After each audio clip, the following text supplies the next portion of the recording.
नमस्कार।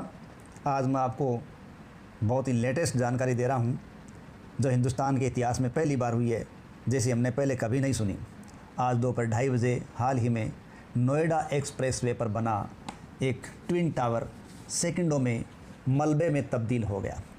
ये Supertech builder के द्वारा बनाया गया था। 32 मंजिला ट्विन टावर, एपेक्स टावर और 7 टावर को ध्वस्त कर दिया गया और ये काम सुप्रीम कोर्ट के आदेश के बाद हुआ था।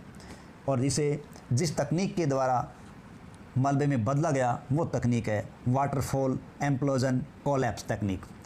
वाटरफॉल एम्प्लोजन कोलैप्स तकनीक क्या होती है? इस तकनीक में विस्फोट के लिए इमारतों के कॉलम में, बीम में, दीवारों में जगह जगह छेद किए जाते हैं और मलबे को उड़ने से रोकने के लिए तारों का जाल का घेराव बनाया जाता है। इस तकनीक में मलबा झरने के पानी की तरह नीचे गिरता है, इसलिए इस प्रकार की तकनीक को वाटरफॉल तकनीक कहते हैं। इस तकनीक के द्वारा इस इमारत को मलबे में ध्वस्त कर दिया गया।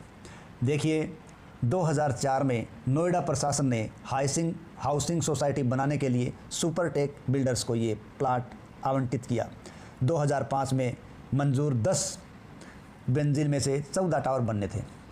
2006 में सुपरटेक ने 11 मंजिल में 15 टावर बना लिए। ठीक है, यानी 10 मंजिल में यहाँ 14 टावर बनने थे, लेकिन 2006 में सुपरटेक बिल्डर ने क्या किया, 11 मंजिल में 15 टावर बना लिए। 2009 में यहाँ के प्लान में बदलाव आया और 24 मंजिल के 2 जुड़वा टावर है उसमें शामिल कर दिए गए। 2012 में इन्हें 40 मंजिल कर दिया गया। दिसंबर 2012 में इलाहाबाद हाई कोर्ट में शिकायत की गई कि गार्डन एरिया प्लाट में टावर बना दिए गए हैं। इसके पश्चात मामला चला और अप्रैल 2014 में हाई कोर्ट ने टावर गिराने का आदेश दिया। सुप्रीम कोर्ट ने 31 अगस्त 2021 को 3 महीने के अंदर में दोनों टावर गिराने के आदेश जारी कर दिए। इसके पश्चात आज इस टावर को गिराया गया और हिंदुस्तान के इतिहास में ये पहली बार हुआ है जिसमें इस प्रकार का कार्य किया गया है। ये टावर कुतुब मीनार से भी ऊंचे थे और सेकंडों में ही मलबे में तब्दील हो गए। अब इन इमारतों को गिराने के लिए या इन टावर को गिराने के लिए अफ्रीका की कंपनी जेट डेमोलिशंस के 350 कर्मचारी और इंजीनियर इसमें फरवरी से ही काम में लगे हुए थे, जिनका काम अब परिणति पर पहुंचा और ये कार्य हुआ।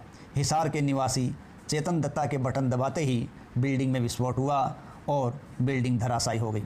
इस बिल्डिंग को गिराने से पहले इसके लिए यहाँ के आसपास के लोगों को या जो रह रहे हैं उनको वहाँ से हटाया गया और इसको उड़ाने के लिए 3700 किलोग्राम विस्फोटक है वो इस इमारत के अंदर रखा गया। इतनी बड़ी इमारत को गिराने से जो मलबा बनेगा वो भी पर्यावरण के लिए एक समस्या के रूप में तब्दील हो सकता है, लेकिन इससे भी बचने के लिए कुछ प्लान तैयार किए गए हैं। ये माना गया कि 80,000 टन मलबा इससे निकलेगा। इसमें स्टील, कंक्रीट आदि अलग कर लेंगे और 50,000 टन मलबा ट्विन टावर के बेसमेंट में समायोजित हो जाएगा, जबकि 30,000 टन की नोएडा के C&D प्लांट में टाइल्स आदि में बदलने के काम आ जाएगा। इस प्रकार इस इमारत को ढहाने के बाद जो मलबा है उस मलबे को काम में लेने का और पर्यावरण को संरक्षित करने का प्रयास किया जाएगा। ये कार्य करते समय आसपास के लोगों को काफ़ी असुविधा हुई है, क्योंकि इस कार्य को करने के लिए आसपास के एक्सप्रेस को हाईवे को बंद किया गया है और इसका मलबा है जब पूरी तरीके से न बैठ जाए नीचे तब तक के लिए, या धुएं का गुब्बार जब तक नए नीचे बैठ जाए तब तक यहाँ से लोगों को दूर रहने के लिए कहा गया है और इस मलबे को यहाँ से हटाने का प्रयास या इसको निस्तारित करने का प्रयास और प्लान पहले से ही तैयार कर लिया गया है। इसको जब उड़ाया जाएगा तो इसको उड़ाने के लिए या जब इसको उड़ाया गया तो इसको उड़ाने के लिए 70 मीटर दूर से बटन दबाया गया और एक्सप्रे को यहाँ जो नोएडा एक्सप्रेसवे है उसको 15 मिनट पहले ही बंद कर दिया गया। ठीक है, तो इस प्रकार का ये इतिहास में जो काम हुआ है वो अपनी तरह का अलग काम है जो इस प्रकार के बिल्डर्स के लिए भविष्य में एक सीख साबित होगा। जय हिंद, जय भारत।